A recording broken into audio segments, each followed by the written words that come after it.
प्रिय दर्शकों, राधे राधे, जय श्री कृष्ण। मैं सुदर्शनाचार्य संदीप त्रिपाठी आपके अपने YouTube चैनल अष्टो राधे गुरु में आप सबका हार्दिक स्वागत एवं अभिनंदन करता हूं।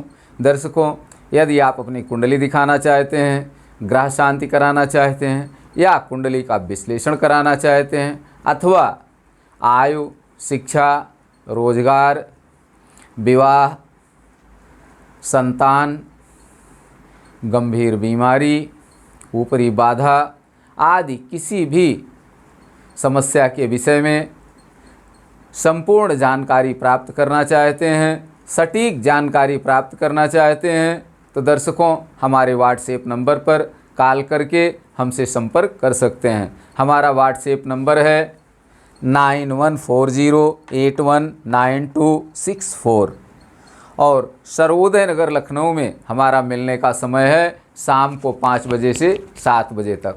इस बीच में आप व्यक्तिगत रूप से भी आकर के हमसे मिल सकते हैं और अपनी समस्या का सटीक समुचित समाधान प्राप्त कर सकते हैं। दर्शकों, आप चाहे भारत में रहते हों या भारत से बाहर किसी भी देश में, किसी भी प्रांत में कहीं भी रहते हों, अपना डिटेल अर्थात name, date of birth, time of birth, place of birth भेज करके आप अपनी कुंडली के विषय में संपूर्ण जानकारी प्राप्त करके उसका समाधान कर सकते हैं और सुखी हो सकते हैं। दर्शकों, आज हम हरि नामक शुभ योग की चर्चा करेंगे। शुभ योगों के अंतर्गत हरि योग एक बहुत ही अति शुभ योग होता है। जिस भी जातक की कुंडली में हरि योग होता है ऐसा जातक निश्चित रूप से सुखी होता है, धनवान होता है, पुत्रवान होता है और विद्वान होता है। तो हरि योग कुंडली में कब बनता है, कौन ग्रह कहाँ बैठे हों तो हरि योग होता है, आइए देखते हैं। एक कुंडली बना करके हम देखते हैं कि कौन ग्रह कहाँ बैठे हों तो हरि योग होता है।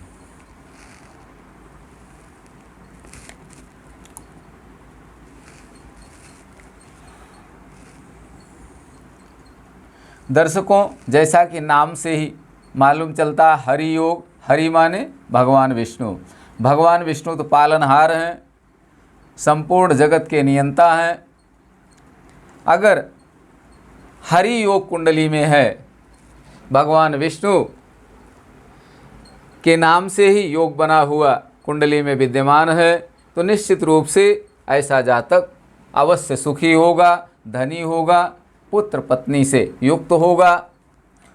दर्शकों, मान लिया किसी जातक की मेष लग्न की कुंडली है, मेष, वृष, मिथुन, कर्क, सिंह, कन्या, तुला, वृश्चिक, धनु, मकर, कुंभ, मीन, इस प्रकार से राशियां हैं। मेष लग्न की कुंडली है किसी जातक की।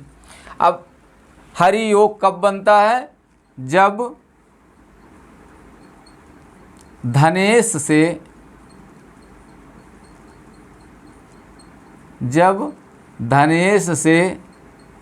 अब यहाँ धनेश कौन होगा, मेष लग्न की कुंडली में धनेश कौन होगा, धन भाव में जो अंक होगा, जो गिनती होगी उसका जो स्वामी होगा वो धनेश होगा। तो धन भाव में वृष राशि है, वृष का स्वामी शुक्र होता है। तो धनेश कौन हुआ, धनेश शुक्र हो गया।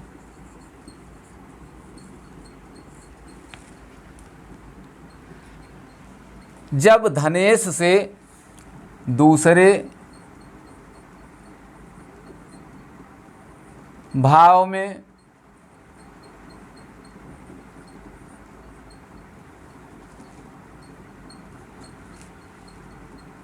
आठवें भाव में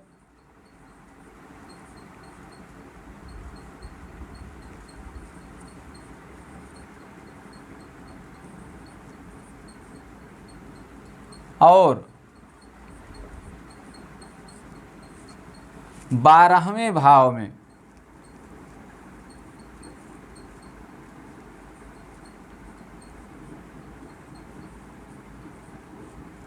शुभ ग्रह हों।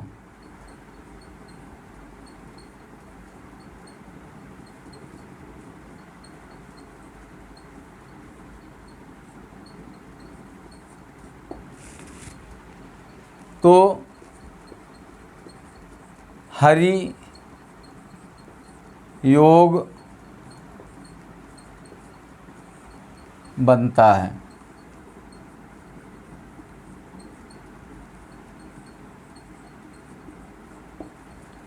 हरि योग कब बनता है?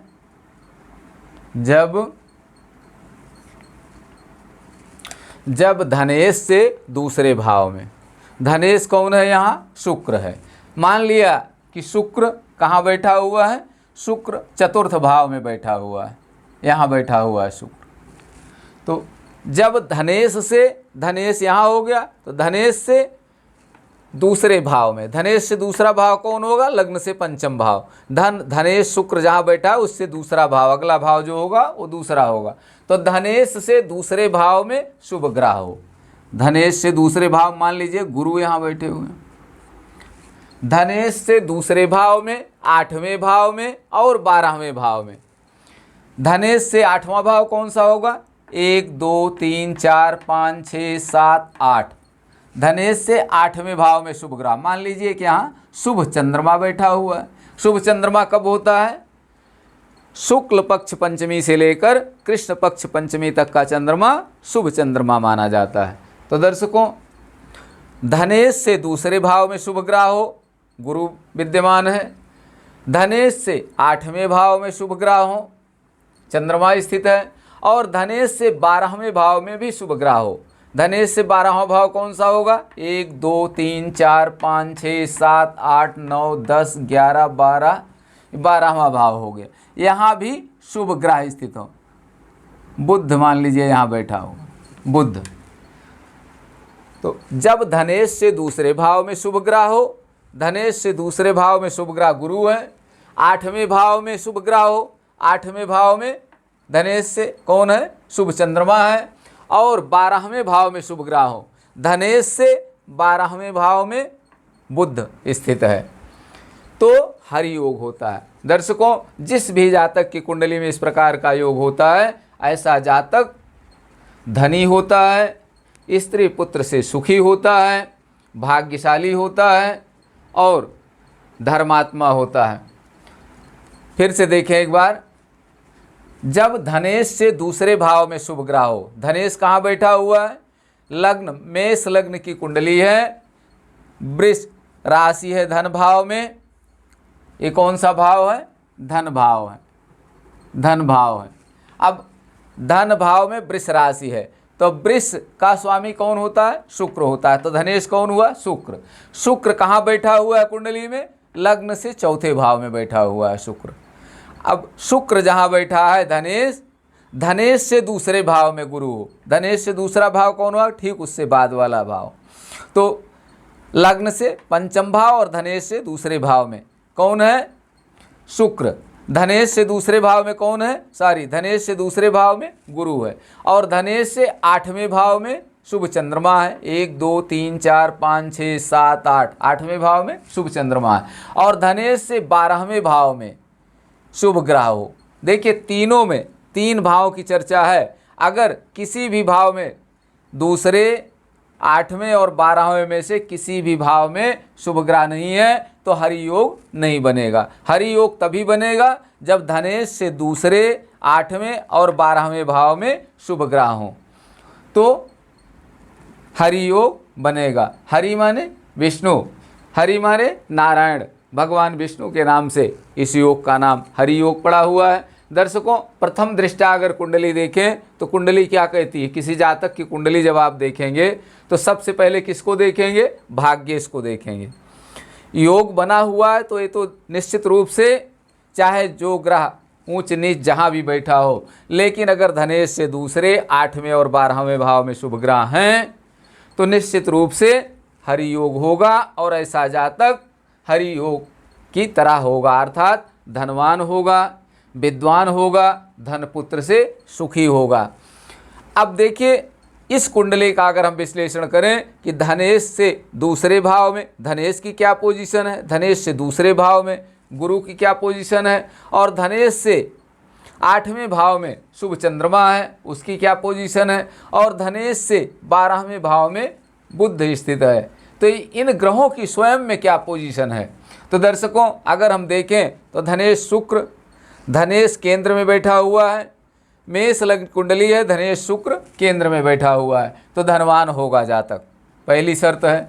अब दूसरा देखिए, शुक्र से धनेश से दूसरे भाव में शुभ ग्रह हो, धनेश से दूसरे भाव में कौन बैठा हुआ है, गुरु बैठा हुआ है, गुरु सिंह राशि में बैठा, मित्र की राशि में बैठा, और गुरु कहाँ का स्वामी है, गुरु योग कारक है मेष लग्न के लिए, भाग्येश और द्वादशेश होकर के गुरु यहाँ बैठा हुआ है, तो मेष लग्न के लिए गुरु योग कारक है, तो गुरु भी योग कारक है।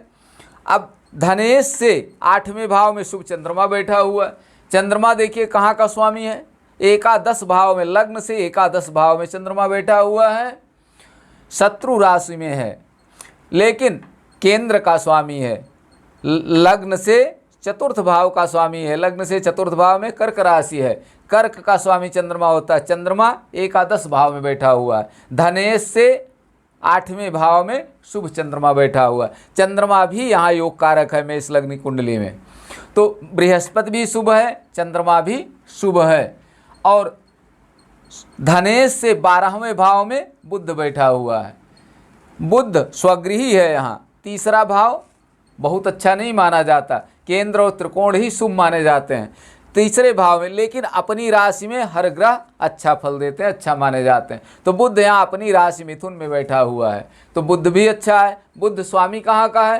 तृतीयेश और खष्ठेश है, मेष लग्न के लिए बुध पाप फलप्रद है, योग कारक नहीं है, लेकिन स्वगृही होकर बैठा हुआ है, इसलिए बुध भी अच्छा है। तो दर्शकों हरि योग भी इस कुंडली में बन रहा है और सब ग्रह भी अच्छी पोजीशन में हैं, अर्थात शुक्र धनेश शुक्र भी केंद्र में है, और धनेश से दूसरे भाव में गुरु स्थित है, गुरु भी भाग्येश है, योग कारक है, धनेश शुक्र से 8वें भाव में शुभ चंद्रमा बैठा है, ये भी केंद्र का स्वामी होकर बैठा हुआ है, शुभ है, धनेश से 12वें भाव में बुध बैठा हुआ है, बुध भी स्वगृही है। दर्शकों तीनों ग्रह धनेश से दूसरे 8वें और 12वें भाव में जो ग्रह बैठे हैं वो भी शुभ स्थिति में हैं, ऐसी स्थिति में निश्चित रूप से एक मजबूत हरि योग बनेगा, अर्थात अत्यंत दुर्लभ और अत्यंत सुंदर हरि योग बनेगा। जिस भी जातक की कुंडली में इस प्रकार का योग होगा निश्चित रूप से वह नारायण स्वरूप होगा, धन पुत्र से सुखी होगा, विद्वान होगा, और दर्शकों ऐसा जातक राजा या राजा के समान होगा। दर्शकों आशा है आप सबकी समझ में बात आ रही होगी। यदि कहीं कोई चीज़ कन्फ्यूजन हो तो कमेंट बॉक्स में ज़रूर डालें, अगले वीडियो में हम उसकी चर्चा करेंगे, पहले उसके बाद दूसरा विषय लेंगे।